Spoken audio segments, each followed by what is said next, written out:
Hello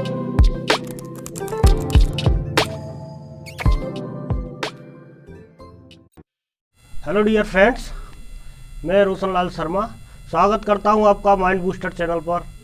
mind booster channel पर अब हम क्लास 10th का सीबीएसई है ना फिजिक्स का सिलेबस स्टार्ट करेंगे।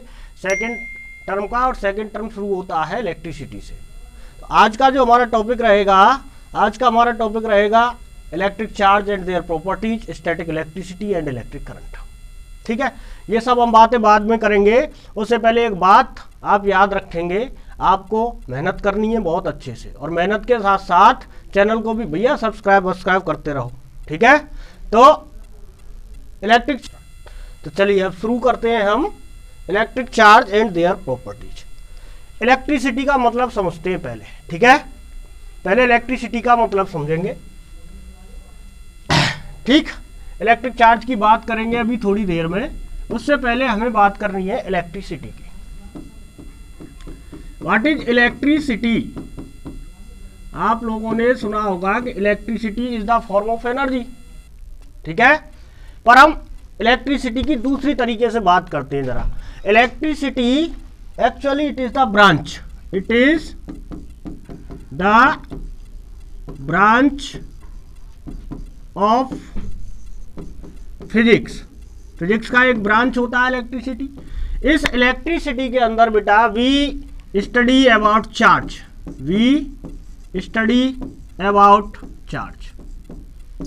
अब चार्ज के बारे में हमें स्टडी करनी है इस इलेक्ट्रिसिटी वाले पार्ट में। अब दूसरी बात, इस चार्ज की स्टडी भी बेटा हम दो तरीके से करेंगे। एक तो जब चार्ज रेस्ट पे होगा, और एक जब चार्ज मोशन में होगा। जब चार्ज रेस्ट में होता है तब हम चार्ज की स्टडी करते हैं, तो बेटा उसको हम बोलते हैं static electricity. Static electricity. When charge is moving, तो यहां बनती है बेटा ब्रांच करंट इलेक्ट्रिसिटी। अब हमारे 10th के जो सिलेबस में है बेटा, स्टैटिक इलेक्ट्रिसिटी से बहुत कुछ ज़्यादा लेना देना हमें है नहीं। स्टैटिक इलेक्ट्रिसिटी का पूरा कंसेप्ट हम पढ़ेंगे 12th में। अभी 10th में हमें थोड़ा सा कंसंट्रेट करना है करंट इलेक्ट्रिसिटी पे। इलेक्ट्रिक करंट पढ़ेंगे, पोटेंशियल पढ़ेंगे, रेजिस्टेंस पढ़ेंगे। ठीक है, तो ये रूपरेखा रहनी है हमारे इस चैप्टर की। इलेक्ट्रिसिटी में क्या पढ़ना है हमें? Current electricity. इसका भी इंट्रोडक्शन देंगे शुरू में। ठीक है, लेकिन सबसे पहले समझना है हमें इसको, व्हाट इज चार्ज, ये कहां से आया, किसने बनाया, कैसे कैसे आया। ठीक है, तो चलो अब बात करते हैं इलेक्ट्रिक चार्ज की।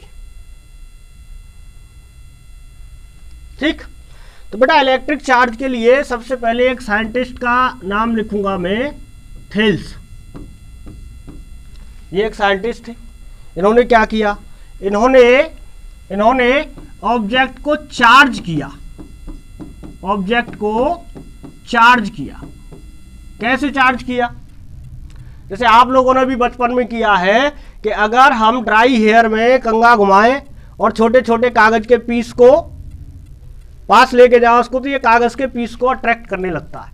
तो इसी तरह से ये एक्सपेरिमेंट थेल्स ने किए। थेल्स ने एक लिया ग्लास का रॉड, और इस ग्लास रॉड को उन्होंने फर के साथ रब किया। ठीक है, तो फर के साथ रब करने से उन्हें पता चला कि ये ग्लास की रॉड थी, इसमें कुछ ऐसी प्रॉपर्टी आ गई थी कि ये छोटे छोटे पीसेस को अट्रैक्ट करने लगा। ठीक है, अब इनको ये तो पता था कि भाई अट्रैक्शन हो रहा है, पर इन्हें ये नहीं पता था कि ऐसा हो क्यों रहा है। तो ऐसा हो क्यों रहा है उसके लिए बेटा जो साइंटिस्ट थे जिन्होंने डिफाइन किया था चार्ज को, वो थे फ्रैंकलिन बेंजामिन। अब जो फ्रैंकलिन बेंजामिन थे, इनका एक बड़ा फेमस एक्सपेरिमेंट है काइट एक्सपेरिमेंट। अब ये काइट एक्सपेरिमेंट क्या है भैया?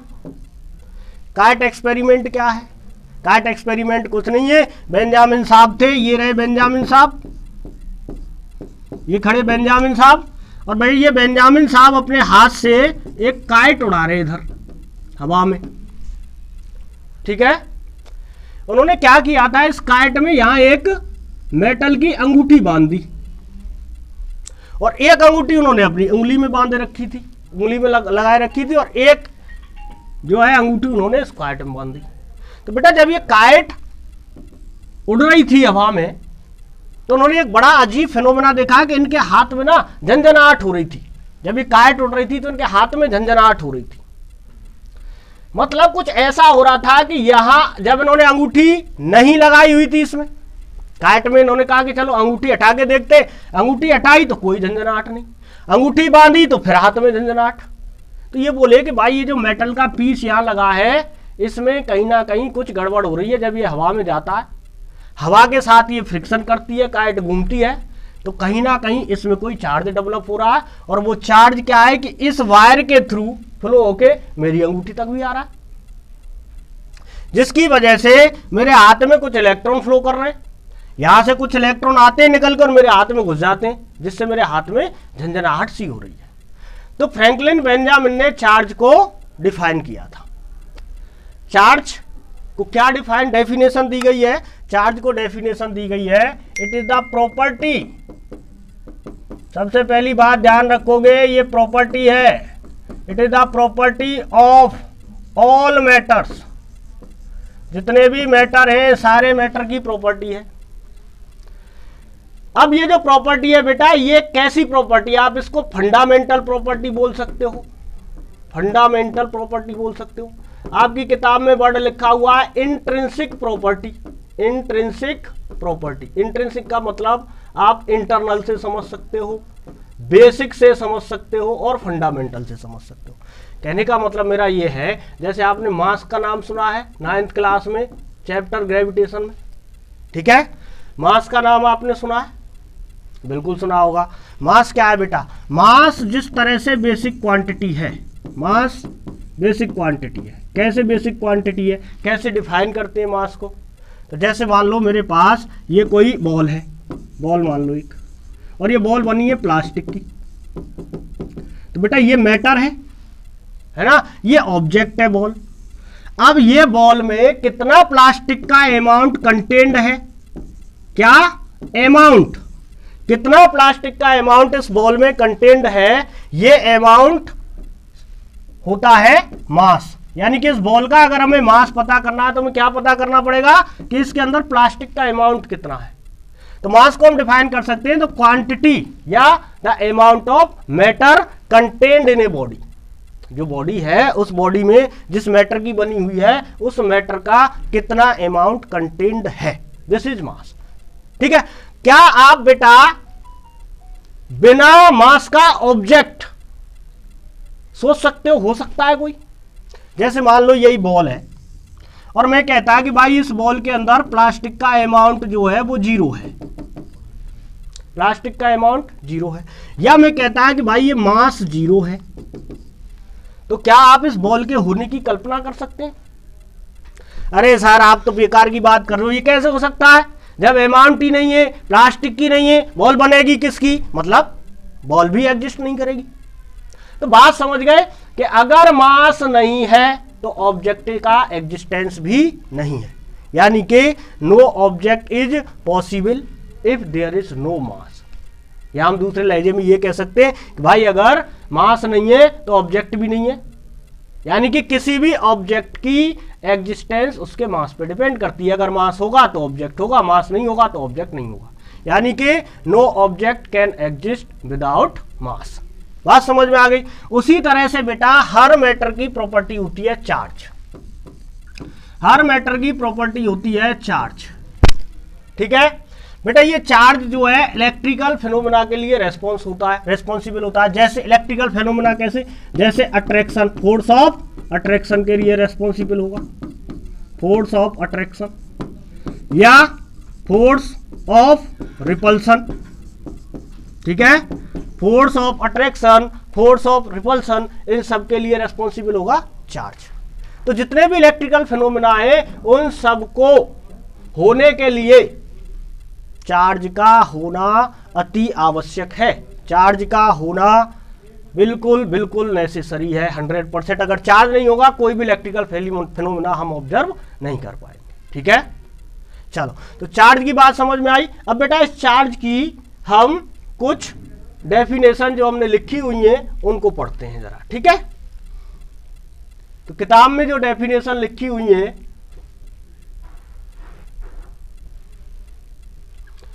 Property of matter responsible for attraction और रिपल्सन, ये बात हमने अभी समझी थी कि भाई चार्ज के बिना अट्रैक्शन और रिपल्सन पॉसिबल नहीं है। दूसरा बेटा चार्ज दो तरह का होता है, ये भी आप लोगों ने समझ बात पढ़ी हुई है। कौन कौन सा चार्ज होता है? चार्ज दो तरह का कौन कौन सा होता है बेटा? एक होता है पॉजिटिव चार्ज और एक होता है नेगेटिव चार्ज, है ना। पॉजिटिव चार्ज और नेगेटिव चार्ज। अभी पॉजिटिव चार्ज पॉजिटिव क्यों है, नेगेटिव चार्ज नेगेटिव क्यों है, ठीक है। तो पॉजिटिव और नेगेटिव चार्ज की कहानी समझते हैं। अच्छा, इस पूरे चार्ज का एक अलग कंसेप्ट समझते हैं, ठीक है। थोड़े से ऊंचे लेवल पर जाके, थोड़े से ऊंचे लेवल पर तो समझने की कोशिश करनी है बेटा। हम शुरुआत करते हैं एटम से। अब ये किस किस बच्चे को जानकारी है कि all matter is composed of atom? बात समझे? नहीं समझे बेटा? ये कौन कौन एग्री करता है कि दुनिया की सब चीजें एटम से बनी हुई हैं? सब एग्री करते हैं इस बात को। तो बेटा एटम की स्ट्रक्चर भी तुम्हें थोड़ी बहुत पता होगी, केमिस्ट्री में 9th क्लास में भी पढ़ी होगी, 10th में भी पढ़ी होगी, ठीक है। एटम की अगर बेटा हम बात करें तो एटम के अंदर एक होता है न्यूक्लियस, स्फेरिकल शेप में होता है। ये शेप कैसी होती है? स्फेरिकल। न्यूक्लियस, न्यूक्लियस में क्या होता है बेटा? न्यूक्लियस में होते हैं एक प्रोटॉन और न्यूट्रॉन, ठीक है। न्यूक्लियस किससे बनता है? प्रोटॉन और न्यूट्रॉन से। और बेटा ये जो बाहर की जो सेल है इनमें इलेक्ट्रॉन क्या करते हैं? गोल गोल घूमते रहते हैं इसके चारों ओर, ठीक है। यहां भी घूमेंगे, अगली कोई और बेटा इसमें भी घूमेंगे। तो ये एटम की कुछ स्ट्रक्चर होती है। तो एक्चुअल में बेटा एटम के पास ना 3 तरह के पार्टिकल है, इनको बोलते हैं हम पार्टिकल। किस किस को? एक तो इलेक्ट्रॉन होता है, एक प्रोटॉन होता है और एक न्यूट्रॉन होता है। 3 तरह के पार्टिकल हमारे एटम के पास होते हैं, ठीक। चलो इतनी बात समझ में आ गई कि साहब एटम के पास 3 तरह के पार्टिकल होते हैं। अब इन तीनों तरह के पार्टिकल में इलेक्ट्रॉन को हमने नेगेटिव चार्ज दिया नहीं, मतलब इस पर जो चार्ज होता है उस चार्ज को हमने नेगेटिव चार्ज कहा। और प्रोटॉन पे हमने कहा कि भाई पॉजिटिव चार्ज होता है।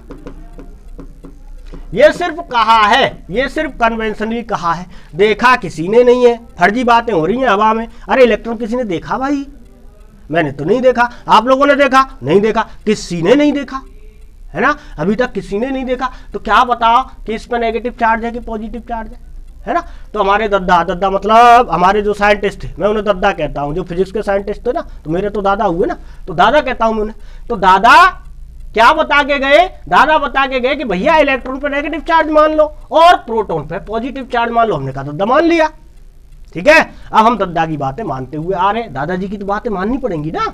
आपसे कोई बात बोले दादाजी तो माननी पड़ती ना दादाजी की बात। तो वही कहानी है। तो अभी हमने क्या समझा बेटा कि एटम बना है इलेक्ट्रॉन, प्रोटॉन और न्यूट्रॉन से, ठीक है। तो इलेक्ट्रॉन पे हमने कहा भाई, दादाजी ने कहा, हमने नहीं कहा कि नेगेटिव चार्ज समझ लो।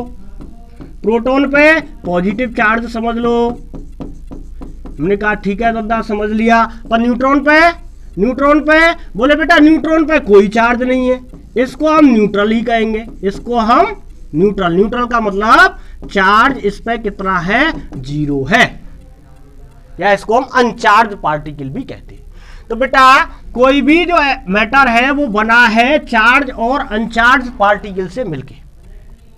कुछ उसमें चार्ज पार्टिकल होते हैं मैटर के अंदर और कुछ अनचार्ज पार्टिकल होते हैं। तो अब मुझे एक बात सोच के बताओ, everything is made up of atom. Everything is made up of atom मतलब everything is made up of electron, proton and neutron. मतलब everything has some charge particle inside their bodies. हाँ सर, अब समझ में आ गया कि हर बॉडी के अंदर चार्ज तो होता है, पर कहानी ये बेटा कि हर बॉडी एक्चुअल में अट्रैक्शन और रिपल्सन क्यों नहीं शो करती है। तो बेटा एक्चुअल बात यह है कि बॉडी पे in general condition net charge 0 होता है। अब ये क्या हुआ सर? अभी तो आप कह रहे थे कि चार्ज पार्टिकल से मिलके बनी है, अब आप कह रहे हैं कि नेट चार्ज 0 होता है। बेटा बात समझो, इलेक्ट्रॉन पे चार्ज नेगेटिव, प्रोटॉन पे चार्ज पॉजिटिव, बॉडी पे टोटल चार्ज 0। क्यों? क्योंकि बेटा ये बात डिपेंड करती है number of electron and proton inside the body या इनसाइड द एटम। ये डिपेंड कर रहा है कि बॉडी के अंदर, एटम के अंदर कितने इलेक्ट्रॉन मौजूद हैं और कितने प्रोटॉन मौजूद हैं। तो बेटा इन जनरल हर एटम के पास नंबर ऑफ इलेक्ट्रॉन ये बराबर होता है नंबर ऑफ प्रोटॉन के, यानी कि जितना नंबर एटम के अंदर इलेक्ट्रॉन का होगा उतना ही नंबर एटम के अंदर प्रोटॉन का होगा। इसलिए बेटा इन दोनों का चार्ज अगर हम जोड़े तो इसका चार्ज मान लो -1, इसका चार्ज मान लो +1, दोनों को जोड़ेंगे तो 0।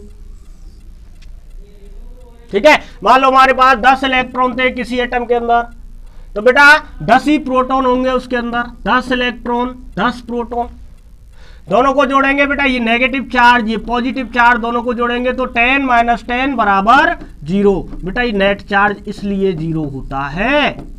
आ गई बात समझ में? नेट चार्ज जनरल केस में क्यों होता है 0? क्योंकि नंबर ऑफ इलेक्ट्रॉन और नंबर ऑफ प्रोटॉन एटम के अंदर बराबर होते हैं। तो चलो ये बात समझ में आ गई कि सर नेट चार्ज 0 हो गया बॉडी पे। अब नेट चार्ज 0 हो गया तो चार्ज आएगा कैसे? अब सवाल ये उठता है कि बॉडी को हम चार्ज करेंगे कैसे? तो बेटा एक बेसिक प्रिंसिपल, ठीक है, एक बेसिक प्रिंसिपल। अब हम धीरे धीरे पहुंच रहे हैं स्टैटिक इलेक्ट्रिसिटी की ओर, है ना। लेकिन अब हमें समझना है कि how we can charge an object, किसी ऑब्जेक्ट को हम चार्ज कैसे करें भाई। अब ये कैसे पता चलेगी? अभी तो हमने कहा था कि बॉडी के अंदर इलेक्ट्रॉन भी होते हैं, प्रोटॉन भी होते हैं, नेगेटिव चार्ज भी होता है, पॉजिटिव चार्ज भी होता है, पर नेट चार्ज 0 होता है ना।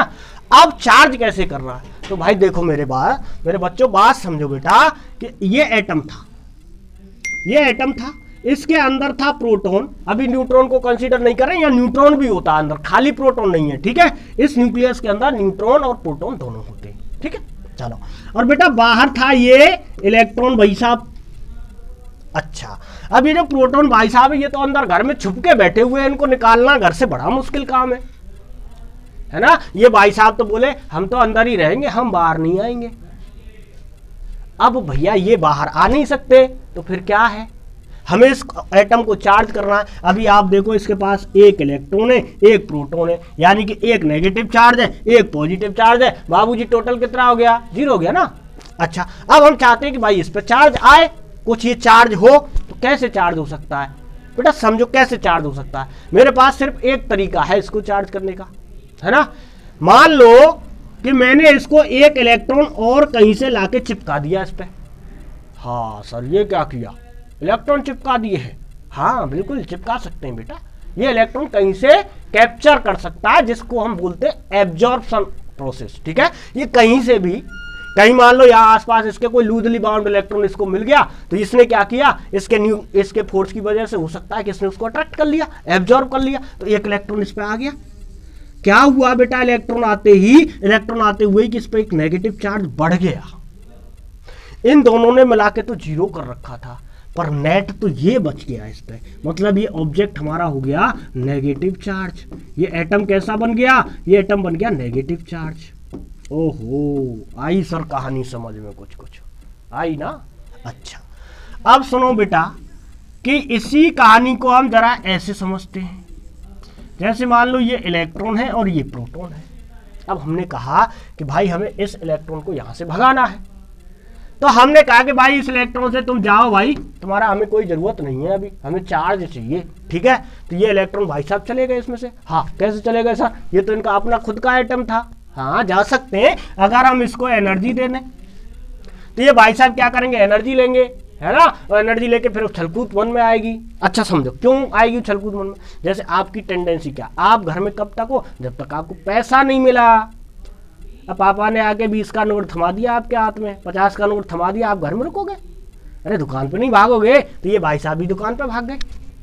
इनको हमने कहीं से एनर्जी दी, भाई साहब दुकान पे भाग गए, लपक के पहुंच गए तुम्हारे दुकान पे, चलो खाल चीज़ हमें कोई मतलब नहीं, पर हमारा एक काम बन गया। जैसे ये बेटा यहाँ से इसको छोड़ के गए, इनके पास पहले एक माइनस एक प्लस मिलकर 0 चार्ज था, जैसे ये भाई साहब गए बेटा नेट चार्ज इस पर प्रोटॉन का बचा रह गया। प्रोटॉन भाई साहब तो अंदर ही बैठे थे ना, उन्हें क्यों भूल जाते हो बार बार, ये भाई साहब घर में बैठे हैं, जाएंगे भी नहीं घर से।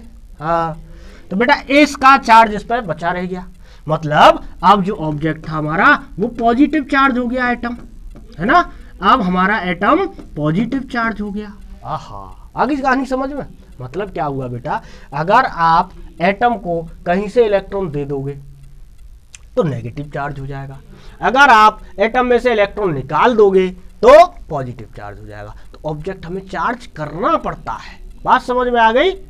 नेट चार्ज एटम पे 0, अगर हमें किसी ऑब्जेक्ट को चार्ज करना है तो उस ऑब्जेक्ट के एटम से कुछ इलेक्ट्रॉन या तो निकालने पड़ेंगे या कुछ इलेक्ट्रॉन उसको एक्स्ट्रा देने पड़ेंगे, तब वो ऑब्जेक्ट चार्ज होगा। बात समझ में आ गई?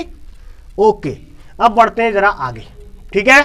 तो दो तरह के चार्ज समझ में आ गए, कौन कौन से दो तरह के चार्ज, कौन कौन से दो तरह के चार्ज समझ में आए बेटा? दो तरह के चार्ज समझ में आए हमें, two types of charges, two types of charges.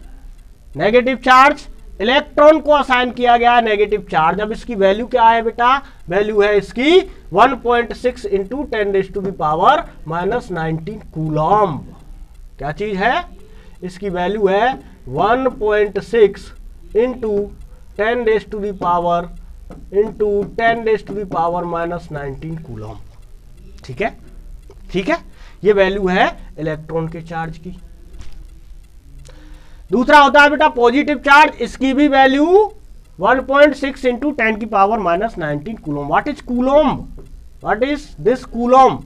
तो बेटा ये कूलम्ब जो है ये है यूनिट ऑफ चार्ज। कौन सी वाली यूनिट है? एसआई सिस्टम वाली यूनिट है, एसआई सिस्टम वाली यूनिट है। समझ में आ गई बात? SI unit of charge, SI unit of charge. Clear? दो तरह के चार्ज हो गए, दोनों तरह के चार्ज समझ में आ गए। पॉजिटिव चार्ज कब होगा ये भी समझ में आ गया, नेगेटिव चार्ज कब होगा ये भी समझ में आ गया। ठीक है, इतनी बात समझ में आ गई। तो आप जरा आगे बढ़ते हैं, प्रॉपर्टीज देखते हैं बेटा इस चार्ज की। क्या देखते हैं? प्रॉपर्टीज। ठीक है, ये हम अभी आपको समझा चुके, all matter compose of atom. और देखो एटम ऐसा होता है बेटा, दिख रहा है? ये लाल लाल प्रोटॉन और ये जो नीला नीला घूम रहा है बगल में, है ना, ये इलेक्ट्रॉन। अभी क्या है कि इसको हम एनर्जी दे दें कहीं से, तो ये इलेक्ट्रॉन अभी तो अपने ही घर में घूम रहा है, वो एनर्जी खाएगा बाहर बगल वाली दुकान पर जाके घूमेगा फिर। समझ में आ गई ना बात? तो ये था एटम। अच्छा, अब प्रॉपर्टीज ऑफ चार्ज की बात करते हैं बेटा हम, है ना। प्रॉपर्टीज ऑफ चार्ज सुनो बेटा। पहली प्रॉपर्टी चार्ज की हम सब लोग जानते हैं, हमने कई बार पढ़ा है। क्या प्रॉपर्टी है? बताओगे?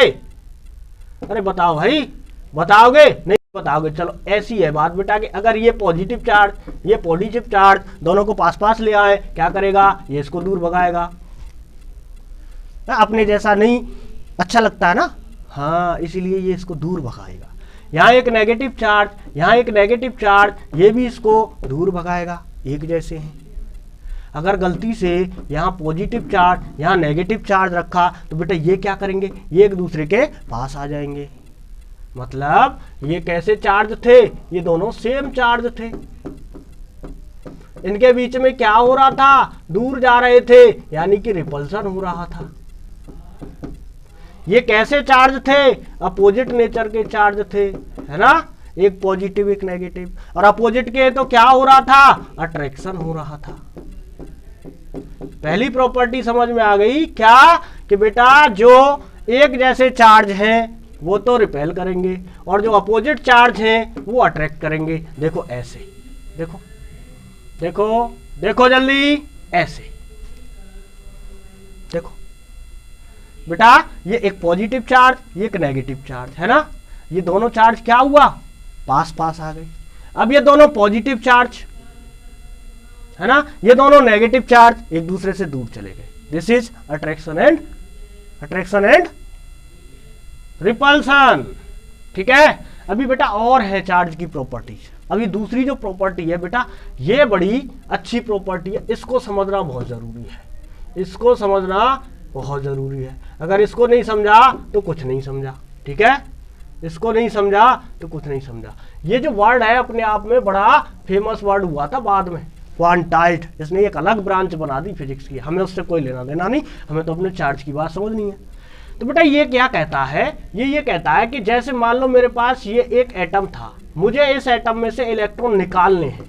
मान लो इसके पास 4 इलेक्ट्रॉन है अभी की कंडीशन में, है ना, न्यूक्लियस नहीं दिखाया हमने अभी, तो 4 इलेक्ट्रॉन है, मुझे इसमें से इलेक्ट्रॉन निकालने, तो मैं बेटा 1 इलेक्ट्रॉन निकाल सकता हूं, मैं यहां से 2 इलेक्ट्रॉन निकाल सकता हूं, मैं यहां से 3 इलेक्ट्रॉन निकाल सकता हूं, मैं यहां से 4 इलेक्ट्रॉन निकाल सकता हूं। ये तो सबको पता है कि इतने इतने इलेक्ट्रॉन हम निकाल सकते हैं, ठीक है, 1 इलेक्ट्रॉन निकाल सकते हैं, 2 इलेक्ट्रॉन निकाल सकते हैं, 3 इलेक्ट्रॉन निकाल सकते हैं। पर क्या मैं यहां से 1.5 इलेक्ट्रॉन निकाल सकता हूं? बताओ सोच के। क्या इस एटम से, मुझे तो भैया 2 की जरूरत नहीं, मुझे तो 1.5 इलेक्ट्रॉन की जरूरत है, क्या 1.5 इलेक्ट्रॉन निकालना पॉसिबल है? नहीं है पॉसिबल भैया, इलेक्ट्रॉन दिखता है नहीं, इतू सा होता है, बहुत छोटा सा होता है, मैं कैसे तोड़ के उसको आधा आधा करूंगा? तो इलेक्ट्रॉन क्या है बेटा, पूरा का पूरा ट्रांसफर होता है। और ये बात हमारी समझ में आ गई कि जो चार्ज होता है कोई ऑब्जेक्ट, वो इलेक्ट्रॉन के ट्रांसफर की वजह से हो रहा है। अभी समझा था ना पिछली स्लाइड में कि भाई इलेक्ट्रॉन दे देंगे किसी को, एटम को, तो पॉजिटिव चार्ज हो जाएगा, इलेक्ट्रॉन ले लेंगे किसी से तो नेगेटिव चार्ज हो जाएगा। पर कितना इलेक्ट्रॉन लेने का या देने का? 1.5 नहीं लेने का ना देने का, सिर्फ 1 लेने का, 2 लेने का, 3 लेने का। बात समझ रहे हो बेटा? ये सब क्या वैल्यू है? ये सब इंटीजर वैल्यू है। और साथ में क्या मल्टीप्लाई हो रहा है? इलेक्ट्रॉन का चार्ज मल्टीप्लाई हो रहा है। कितना है इलेक्ट्रॉन का चार्ज? भूल गए कितना है इलेक्ट्रॉन का चार्ज? अभी बताया था 1.6 × 10⁻⁹ कूलम। हाँ सर, अब हमारी समझ में आ रहा है कि भाई इलेक्ट्रॉन इंटीजर नंबर में ट्रांसफर हो सकता है। तो किसी बॉडी पे जो चार्ज हो सकता है बेटा Q, मान लो किसी बॉडी पे चार्ज Q से डिनोट किया जाता है चार्ज, ठीक है, Q से चार्ज को डिनोट किया जाता है। मतलब चार्ज, हम फिजिक्स में क्या करते हैं, चीजों को ना बेटा कुछ वर्ड्स में कुछ सिंबल दे के डिनोट किया जाता है ना। तो जैसे चार्ज है, चार्ज का सिंबल Q दे दिया, अभी करंट पढ़ेंगे, करंट का सिंबल I दे देंगे, पोटेंशियल पढ़ेंगे, उसका सिंबल V दे देंगे, ठीक है। तो चार्ज का सिंबल हो गया Q। तो Q बराबर बेटा, एक बात हमें समझ में आई कि यहां तो कुछ इंटीजर वैल्यू हो सकती है और साथ में इलेक्ट्रॉन के चार्ज का मल्टीप्लाई हो सकता है। ये देखा ना आपने भैया, इस पे से 1 इलेक्ट्रॉन जाएगा तो 1 नेगेटिव चार्ज हो जाएगा, 2 इलेक्ट्रॉन जाएंगे तो 2 इलेक्ट्रॉन के बराबर नेगेटिव चार्ज हो जाएगा। इस एटम पे चार्ज करने का process transfer of electron. Electron कैसा ट्रांसफर होगा? इंटीजर नंबर में, या 1 या 2 या 1.5 तो हो नहीं सकता। This value is not correct, ठीक है। तो बेटा ये आएगी value Q = integer times electron का चार्ज, और इस इंटीजर को हम n लिख देते हैं, ठीक है। तो Q = NE, ये फॉर्मूला बनता है जो डिफाइन करता है क्वांटाइजेशन ऑफ चार्ज। अच्छा, इसको लिखेंगे कैसे क्वांटाइजेशन ऑफ चार्ज को? तो बेटा क्वांटाइजेशन ऑफ चार्ज ये कहता है कि किसी ऑब्जेक्ट पर charge can have only those values, word पे ध्यान दो, can have only those values. कौन सी समझ में आया ना? Those values which are integer multiple of charge on an electron, क्या लिखा? A body can have only those values of charge which are multiple, क्या लिखा मैंने, which are integer multiple of charge on an electron, ठीक है। Clear है बात बेटा? इसको कहते हैं हम क्वांटाइजेशन ऑफ चार्ज। और ये जो फॉर्मूला लिखा है, this is the quantization of charge. तो यहां से हमारी बात समझ में आई भैया, चार्ज कैसा होता है? चार्ज क्वांटाइज्ड होता है, ठीक है। चार्ज क्वांटाइज्ड होता है, समझ गए? चार्ज क्वांटाइज्ड होता है। क्वांटाइज का मतलब Q = NE, क्वांटाइज्ड का मतलब Q बराबर एन ई, Q बराबर एन ई, एन क्या है, एन है इंटीजर नंबर, एन है इंटीजर नंबर, ठीक है। अच्छा जी सर ये बात समझ में आ गई। अब जरा देखो, अगर एक इलेक्ट्रॉन ट्रांसफर हुआ तो चार्ज बनेगा 1 ई के बराबर। अगर 2 इलेक्ट्रॉन ट्रांसफर हुआ तो चार्ज बनेगा 2 ई के बराबर। अगर 3 इलेक्ट्रॉन ट्रांसफर हुआ तो चार्ज बनेगा 3 ई के बराबर। क्लियर हो गई ये बात, क्लियर हो गई। अच्छा अब बेटा नेक्स्ट जो प्रॉपर्टी है वो हमारी charge is conserved, charge is conserved. चलो समझते हैं चार्ज का कंजर्वेशन क्या कहलाता है। चार्ज इज कंजर्व्ड, कंजर्वेशन का बेटा नाम आते ही हमारे दिमाग में पता एक डेफिनेशन आती है एनर्जी कंजर्वेशन वाली, energy can neither be created nor be destroyed, है ना। उसी तरह से charge can neither be created nor be destroyed. आपके हिसाब से ये डेफिनेशन सही है पर मेरे हिसाब से नहीं है, क्योंकि मैं तो बड़ा हूं ना, तो मुझे बड़ी वाली डेफिनेशन चाहिए। आप छोटे हो, आपको छोटी वाली डेफिनेशन। क्या है छोटी वाली definition? Charge can neither be created nor destroyed, ये बेटा आपके मतलब की डेफिनेशन है। हाँ पर बेटा इसको समझना बहुत जरूरी है ना। चाहिए तो हमें आपके मतलब की डेफिनेशन, पर इसका मतलब भी तो समझ में आना चाहिए ना क्या कह रहा है ये। बेटा ये बात एक्चुअल में नहीं है, इसमें एक वर्ड जोड़ना पड़ेगा। क्या जोड़ना पड़ेगा? Charge can neither be created nor be destroyed in universe. ये यूनिवर्स के चार्ज के लिए बात हो रही है, neither be created nor be destroyed. अगर मान लो एक एटम है मेरे पास, समझना कहानी बेटा, ये एटम है मेरे पास, अभी मैंने इस एटम पे चार्ज लगाया था इलेक्ट्रॉन कहीं से लाके, तो बेटा इस पे तो चार्ज क्रिएट हो गया। आहा डेफिनेशन हो गई गड़बड़। अरे ये डेफिनेशन हो गई भैया गड़बड़। अभी हम एक पार्टिकुलर एटम की बात करें तो बेटा यहां पे हमें साफ साफ दिख रहा है कि इस पे पहले कोई चार्ज नहीं था, हमने एक इलेक्ट्रॉन लाके इस पे चिपका दिया, इस पे एक नेगेटिव चार्ज बन गया, मतलब चार्ज क्रिएट हो गया। पर ये तो कह रहा है charge can not be created, charge can not be destroyed. But बेटा बाद में कह रहा है कि इन यूनिवर्स, तो बेटा ये भी तो यूनिवर्स में ही है। और ये जो चार्ज आया है ये कहीं से आया होगा, दूसरे इलेक्ट्रॉन से निकल के दूसरे एटम से आया होगा, वो भी तो यूनिवर्स में है। मतलब ये पूरा सिस्टम यूनिवर्स में है। तो बेटा यहां पर चार्ज हम क्रिएट तो किए पर यहां से डिस्ट्रॉय भी तो किए ना। हाँ यहां जो चार्ज हम क्रिएट किए थे नया बनाया था क्या? ये इलेक्ट्रॉन हमने प्रोड्यूस किया था क्या? ना, ये इलेक्ट्रॉन हम किसी और एटम से लेके आए थे, वो एटम भी तो इसी यूनिवर्स में था।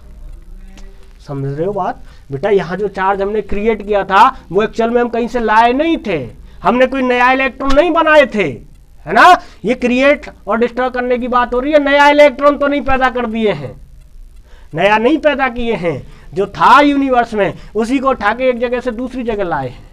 समझ में आ गई बात? तो बेटा चार्ज क्रिएट और डिस्ट्रॉय तो हो सकता है बट हमेशा पेयर में होगा, हमेशा पेयर में। अगर आप कहीं चार्ज क्रिएट करोगे तो उसकी जगह उतना ही चार्ज हमें कहीं से डिस्ट्रॉय करके लाना होगा। इसलिए क्या कहते हैं, चार्ज कैसा है? कंजर्व है। कंजर्व का मतलब चार्ज किसी भी आइसोलेटेड सिस्टम का हमेशा कांस्टेंट होता है। For an isolated system charge is conserved, charge is conserved. ठीक है, क्लियर है बात? कंजर्वेशन ऑफ चार्ज की बात क्लियर हो गई। ठीक है, कंजर्वेशन ऑफ चार्ज की बात क्लियर हो गई। हाँ देखो देखो देखो इधर देखो, कंजर्वेशन ऑफ चार्ज। बेटा यहाँ क्या है कि ये एक गोला था हमारे पास, इस पर कोई चार्ज नहीं था। ये एक रॉड थी हमारे पास जिस पे कुछ नेगेटिव चार्ज हमने चिपका रखा है। अरे ऐसे ही चिपका दिया समझाने के लिए। ये एक रॉड थी हमारे पास जिस पे हमने 1 2 3 4 नेगेटिव चार्ज चिपका रखा है। ये एक गोला था जिस पे हमने कोई चार्ज नहीं लिया। अब बेटा हमने इन दोनों को टच किया आपस में। ये कैसा गोला था? ये कुछ गोला था कंडक्टर, मान लो कि ये चार्ज को अपने अंदर ले लेता है फटाफट, ठीक है, ऐसा कोई गोला है। तो इसको इसके साथ हमने टच किया, जैसे ही हमने टच किया और टच कराने के बाद जब इसको अलग हटाया हमने, तो हमने एक ऑब्जर्वेशन देखा कि बेटा इस वाली रोड पे जो चार थे उसमें से 2 ही चार्ज रह गए, 2 क्या है, 2 इस पे चले गए। ठीक है, अब तुम कहोगे कि सर पहले रोड पे चार्ज था, अभी जो मैंने बात समझाई थी क्रिएट और डिस्ट्रॉय वाली, उसको समझना है ना। तो बेटा इस पे चार्ज था 4 इलेक्ट्रॉन के बराबर, लेकिन यहां चार्ज इस पर रहा 2 इलेक्ट्रॉन के बराबर। अब ये इस पे से तो 2 इलेक्ट्रॉन का चार्ज डिस्ट्रॉय हो गया ना, इस पे चार्ज 0 था, अब इस पे भी चार्ज हो गया 2 इलेक्ट्रॉन के बराबर, मतलब इस गोले पे तो चार्ज क्रिएट हो चुका और इस रॉड से चार्ज डिस्ट्रॉय हो चुका। बट ये पूरा सिस्टम था, टोटल सिस्टम पे चार्ज कितना था, -4 ही। अब भी कितना चार्ज है दोनों पे मिला के, -4e, मतलब जितना चार्ज था पहले उतना ही चार्ज अब भी है। तो charge in the universe will remain constant, या charge of an isolated system always remains constant. ठीक है, क्लियर है बात? ये तो आ गया भैया क्वेश्चन, ऑपरेटर साहब क्वेश्चन दे दिए हैं। चलो कोई बात नहीं, क्वेश्चन करते हैं। पहले बेटा क्वेश्चन को पढ़ना है ना, पहले क्वेश्चन हमें पढ़ना है। पढ़िए क्या लिखा हुआ है, पढ़िए। चलो हम पढ़ते हैं। How many electron will constitute 1 coulomb of charge. मतलब सवाल समझ लो बेटा कि कितने इलेक्ट्रॉन, क्या कह रहा है ये, कितने इलेक्ट्रॉन। तो एक बात समझ में हो गई, वो हमसे पूछना चाह रहे हैं नंबर ऑफ इलेक्ट्रॉन, इसको मैंने n मान लिया। ठीक है, n मान लिया, नंबर ऑफ इलेक्ट्रॉन हमें क्या करना है, फाइंड करना है। Will constitute 1 coulomb of charge. बेटा बातों बातों में हमें बता दिया कि चार्ज कितना कॉन्स्टिट्यूट किया है, 1 कूलम। ठीक है, n निकालना है। फॉर्मूला हमको पता है कि ये क्वांटाइजेशन ऑफ चार्ज की बात कर रहे हैं, n इंटू ई। n निकालना है, e की वैल्यू बोलो बोलो जल्दी बोलो, जल्दी बोलो बेटा, सब जानते हैं 10.6 इंटू 10⁻⁻19 कूलम। अब क्या करोगे बेटा, यहाँ से n निकालोगे तो ये हो जाएगा Q/E, इसमें रखोगे वैल्यू, Q की वैल्यू 1 कूलम, इसकी वैल्यू 1.6 इंटू 10⁻⁻19 कूलम। बेटा ये कूलम से कूलम खत्म है ना, ये यूनिट से यूनिट कैंसिल। बेटा अब ये यूनिटलेस क्वांटिटी बची। हाँ सर गड़बड़ कर दिए, काहे गड़बड़ कर दिए भाई, नंबर पूछा है, नंबर की क्या यूनिट होती है, 1 की क्या यूनिट, 2 की क्या यूनिट, कोई नहीं, यूनिटलेस ही तो है। तो नंबर पूछा है ना सिंपली, तो नंबर वैसे भी यूनिटलेस ही आना था। यहाँ से आ गया 1/1.6 इंटू 10⁻⁻19। ठीक है, इसको बेटा कैलकुलेट करोगे तो ये 10 की पावर 19 ऊपर चला जाएगा इंटू 1/1.6। जब इसको डिवाइड करोगे तो यहाँ एक 0 बढ़ाना पड़ेगा, अब भी डिवाइड नहीं होगा तो बेटा ये 19 है पावर, एक पावर इधर से कम करके इसको 18 कर लो और इसको 100 कर लो, डिवाइड बाई 16। 16 से जब 100 डिवाइड करोगे तो 6.25 इंटू 10⁻18 इलेक्ट्रॉन्स, है ना, इतने इलेक्ट्रॉन ट्रांसफर करने पड़ेंगे। ये this is the number of electron, unit नहीं है, इतने इलेक्ट्रॉन ट्रांसफर करने पड़ेंगे। ठीक है, तो n is equal to 6.25 into 10⁻⁻18 electron जब ट्रांसफर होंगे तब बनेगा 1 कूलम ऑफ चार्ज। मतलब मान लो अगर हमें 1 कूलम ऑफ चार्ज बनाना है अपनी बॉडी के अंदर, तो अपनी बॉडी के अंदर इतने इलेक्ट्रॉन घुसाने पड़ेंगे, है ना, समझ गए बात। तो ये था क्वेश्चन। तो आज का लेक्चर कैसा लगा आप लोगों ने, सब लोग कमेंट में बताएंगे, जो भी देख रहे हैं। तो उम्मीद करता हूँ आपको बहुत मजा आया होगा और आगे हम इसी तरह से जारी रखेंगे अपना टॉपिक। तो आज हम यहीं पर ब्रेक लेंगे, ठीक है, उसके बाद अगली वीडियो में आएगा।